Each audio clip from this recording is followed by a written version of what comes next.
بسم اللہ الرحمن الرحیم. رات میرے ساتھ اس وقت ہارون رشید صاحب موجود ہیں باجوڑ کے،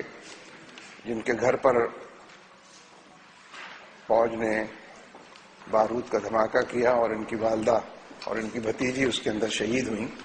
یہ 2-3 دن سے خبریں پریس کے اندر گردش کرتی رہی ہیں. تو میں سب سے پہلے ہارون رشید صاحب سے، جو ہمارے سابق MNA بھی ہیں باجوڑ سے، انہی سے درخواست کروں گا کہ ان حالات پر روشنی ڈالیں کہ جو اس وقت قومی پریس کا عنوان ہے.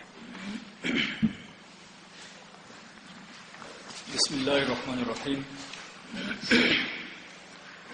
میرا گھر باجوڑ کے ہیڈ کوارٹر خار اس کے مضافات میں واقع ہے، اور یہ کوئی 3 کلومیٹر کے فاصلے پر ہے ہیڈ کوارٹر سے، ایجنسی ہیڈ کوارٹر سے، باجوڑ کے ہیڈ کوارٹر سے. اور میرے گھر کو یہ بالکل برلب سڑک ہے اور پلین ایریا میں واقع ہے. یعنی قبائلی علاقوں میں 2 طرح کے علاقے ہیں، ایک ایکسیسیبل ایریاز اور ایک ان ایکسیسیبل ایریاز، یعنی قابل رسائی علاقے اور ناقابل رسائی علاقے. تو میرا جو گھر ہے وہ باجوڑ کے انتہائی قابل رسائی علاقے میں واقع ہے. اور میرے گھر کے اوپر جو ایک پہاڑ ہے، اس کے اوپر سن 65 سے FC کا ایک بہت بڑا قلعہ موجود ہے، اور اس وقت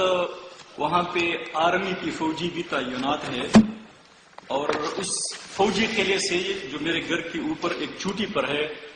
اس سے میرے گھر کا صحن، میرے حجرے کا صحن یعنی ہر وقت صاف نظر آتا ہے. اور میرے گھر کو 3-4 طرف سے پکی سڑک جا کے میرے گھر سے ملتے ہیں. تو اس حوالے سے میرا گھر یعنی ایسا نہیں کہ کس باجوڑ کے دور دراز علاقے اور ناقابل رسائی علاقے میں ہو. اس لحاظ سے 15 تاریخ کا جو واقعہ ہے وہ بالکل حیران کن بھی ہے اور عجیب بھی ہے کہ میرا تعلق تو ظاہر بات ہے جماعت اسلامی سے ہے، اور ہم اس ملک میں آئینی اور جمہوری اور سیاسی جدوجہد کرتے رہتے ہیں، اور یہی ہم قبائلی علاقوں میں بھی کرتے ہیں. اور فاٹا میں جو آپریشن جاری ہے، فوجی آپریشن گزشتہ 7 سال سے، اس حوالے سے ہمارا ایک سیاسی موقف ہے. اور وہ موقف یہی ہے کہ ان آپریشنز کے نتیجے میں دہشت گردی یا بدامنی یا فساد وہ اس میں کوئی کمی نہیں آئی ہے، بلکہ اگر 7 سال کے آپریشنز کا تجزیہ کیا جائے اور اس پر غور کیا جائے اور سوچ کیا جائے تو اس میں بہت بڑے پیمانے پر اضافہ ہوا ہے. اس کے علاوہ ہمارا یہ بھی موقف ہے کہ ان فوجی ایکشنز کے نتیجے میں اور ان فوجی آپریشنز کے نتیجے میں اب تک جتنی بھی قبائلی نشانہ بنے ہیں، بمباریوں کا، گولہ باریوں کے، ڈرون اٹیکس کا، اور حکومتی اعداد و شمار کے مطابق ان کی تعداد 7,000 کی تعداد میں لوگ وہ قتل ہو چکے ہیں، 15,000 زخمی ہو چکے ہیں، اور کوئی 25,000 گھر مکمل طور پر تباہ ہو چکے ہیں. تو ہم یعنی بالکل دعوے سے یہ بات کہتے ہیں کہ یہ نقصانات جو قتل ہو چکے ہیں، جو زخمی ہو چکے ہیں اور جن کے گھر مسمار ہو چکے ہیں، یہ 99% بھی گناہ لوگ ہیں، بلکہ قتل ہونے والوں میں اور زخمی ہونے والوں میں غالب اکثریت بچوں کی ہے اور خواتین کی ہے. اور اب یعنی حکومت نے ابھی تک برملا اعلان تو نہیں کیا، لیکن میں اپنی باجوڑ کی بات کرتا ہوں کہ وہاں پر حکومتی اعداد و شمار کے مطابق گزشتہ 18 ماہ کے آپریشن میں 3,000 لوگ قتل ہو چکے ہیں. اب وہاں پر ایک سلسلہ حکومت کی طرف سے شروع ہے کہ وہاں پر اکثر جو آپریشن میں عوام قتل ہو چکے ہیں ان کو بیکس، ان کے خاندان کو، ان کے ورثاء کو حکومت 3 لاکھ روپے، اب وہاں پر بہت یعنی اکثر قتل ہونے والے افراد کو انہوں نے 3-3 لاکھ روپے کے وہ معاوضہ بھی دیا ہے. یعنی اس بات کا اعتراف ہے کہ یہ لوگ بے گناہ قتل ہوئے. اس کے علاوہ جو زخمی ہوئے ہیں وہاں پہ بچے، خواتین، عام لوگ، ان کو بھی فیکس 1 لاکھ روپے وہ زخمی کو دے رہے ہیں.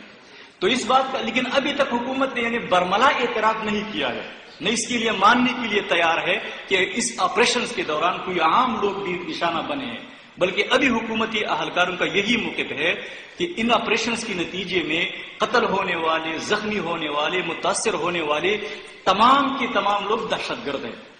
تو ہمارا یہ ایک سیاسی موقف ہے گزشتہ 7 سال سے، اور یہ ہمارا آئینی اور جمہوری حق ہے. 15 تاریخ کو میرے ساتھ جو واقعہ رونما ہوا، پیش ہوا، وہ یہی تھا کہ 15 تاریخ پورے ملاکنڈ ڈویژن میں بارش بھی جاری تھی اور برفباری بھی جاری تھی، اور گزشتہ 10-15 سال میں جتنی برفباری 15 تاریخ کو ہوئی ہے اس کی مثال نہیں ملتی۔ خود میرے گھر پر بھی، میرے گاؤں پر بھی 1 فٹ سے زیادہ برف پڑا تھا اور ابھی برفباری جاری تھی۔ اسی دوران 15 تاریخ کو صبح 12 بجے آرمی کے جوان 15 گاڑیوں میں آئے، ان کے ساتھ ٹینکس بھی تھے۔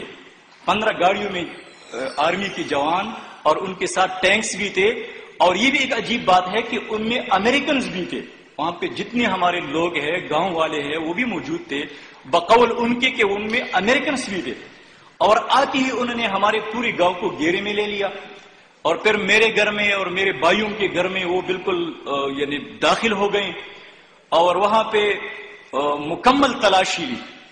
تلاشی کے بعد انہوں نے ہمارے گھروں کو آگ لگا دیا، ہمارے گھروں کو جلا دیا، میرے گھر کو، میرے بھائیوں کے گھروں کو، اور اسی دوران انہوں نے میرے حجرے میں، میرا حجرہ میرے بھائی اور میرے رشتہ دار گھر کے بالکل درمیان میں تھا، آس پاس یعنی ارد گرد ہمارے گھر تھے، میرا گھر تھا، میرے بھائیوں کے گھر تھے۔ اسی دوران انہوں نے کوئی 72 کلو بارود میرے حجرے میں نصب کیا تھا۔ گھروں کو جلا کر یہ لوگ تو نکل گئے، جب گاؤں کے باہر نکل گئے تو پھر انہوں نے لوگوں اور ہمارے جو خواتین اور بچے دوبارہ گھروں میں داخل ہو گئے کہ وہ دیکھ لے کہ کیا تباہی اور بربادی ہوئی ہے۔ اسی اسنا میں انہوں نے، آرمی کے جوانوں نے ہمارے گاؤں کے لوگوں کو بتا دیا کہ حجرے میں ہم نے بارود نصب کیا ہے اور اب ہم اس کو بلاسٹ کرنے والے ہیں، کوئی اس کے قریب نہ جائے۔ تو ہمارے گاؤں والوں نے ان کو سمجھایا کہ وہاں پہ تو گھروں کے اندر خواتین بھی ہے اس حجرے کے بالکل ارد گرد، اور بچے بھی واپس چلے گئے ہیں، آپ اتنا تو صبر کریں کہ ان کو اطلاع دی جائے تاکہ گھروں کو خالی کرے۔ انہوں نے ان کو کہا بھی کہ آپ جائے اطلاع دے دے، لیکن جیسا وہ لوگ آئے اطلاع کرنے کے لیے، ان کے اطلاع دینے سے پہلے یعنی آنے سے پہلے انہوں نے اس بارودی مواد کو دھماکے سے اڑا دیا، اور وہ اتنا زوردار دھماکہ تھا کہ میرے حجرے کا تو نام و نشان تک نہیں ہے، لیکن اس کے ارد گرد جتنی بھی میرا گھر، میرے بھائیوں کے گھر، ہمارے رشتہ داروں کے گھر، ان تمام گھروں کی دیواریں اور برآمدی نیچے گر گئی، اور میری والدہ صاحبہ اور میری بھتیجی کی شہادت انہی ملبوں کی یعنی وہ دب کے واقع ہوئی، اور اس کے نتیجے میں ایک چھوٹا بچہ بھی ہمارا رشتہ دار 3 سال کا وہ بھی زخمی ہوا، اس کی ماں بھی ہوئی، اب وہ پشاور میں ایڈمٹ ہے، اور اس کے بعد وہاں سے نکل گئے۔ اور میں یہ بھی آپ کو بتا دوں، ان کا ہینڈ آؤٹ بھی موجود ہے جو ایپسی میڈیا سیل کی طرف سے جاری ہوا ہے کہ اس پوری کارروائی کے دوران